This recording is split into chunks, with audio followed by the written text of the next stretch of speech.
Leadership is part of human nature. However, for some mysterious reason, we have learned to believe that leadership is only for a privileged few. When we think about leadership, most people will think about Winston Churchill, Nelson Mandela, Mahatma Gandhi. The same thing happens with creativity. People say, I'm not creative. I can never be like Pablo Picasso or the Beatles or Frida Kahlo. But what if you, or you at the back, were able to develop a set of leadership capabilities that would allow you to become the best version of yourself? Wouldn't that be cool? What if you were able to surprise all of us tomorrow or in 6 months' time, in 2 years, with a new set of abilities and behaviors and habits that can help you achieve whatever you want to achieve or to live a more fulfilled life? What if I told you that you don't have to be like Nelson Mandela? You don't have to be like Picasso. You have to be yourself. But most importantly, an aware self.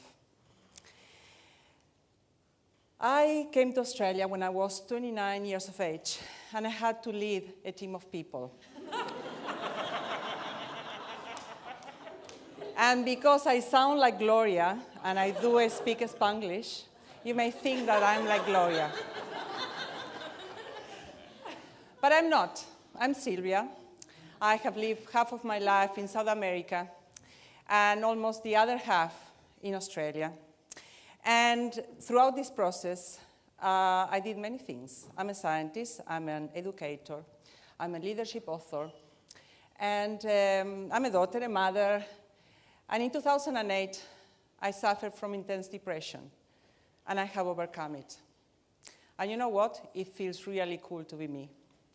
Not because I have or possess anything in particular, but because throughout this process I have learned to be myself, an aware self.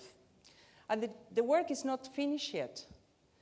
Last year I went to America to get my brain scanned, to understand what's inside my skull, and understand my behaviors and why I do the things I do. And this image is about my next challenge. Since January, I put myself on a 365-day challenge to look at what I do, my beliefs, analyze them, my thoughts, my emotions, to see what I can learn. And this is the basis of personal leadership, to understand our own brains and our behaviors, to reflect and notice what we think and how we respond to situations and to people, and to ask for feedback so we can compare the views we have of ourselves with the views of others. If we don't ask, how do we know? The world has changed. Behaviors and attitudes and the concept of leadership has also evolved. 100 years ago, it was the mark of a true leader to die with a sinking ship. This is no longer true. This is my I4 neuroleader model with the brain at the center. Why? Because we now know so much about the brain that we just can't leave that aside. We can understand how our brain functions and how it impacts on our behaviors. Then we have 4 competencies that I think we need to lead with these competencies if we are to survive the demands of the 21st century, both from a personal perspective and from an organizational perspective. We need performance, we need collaboration, we need innovation, and we need agility.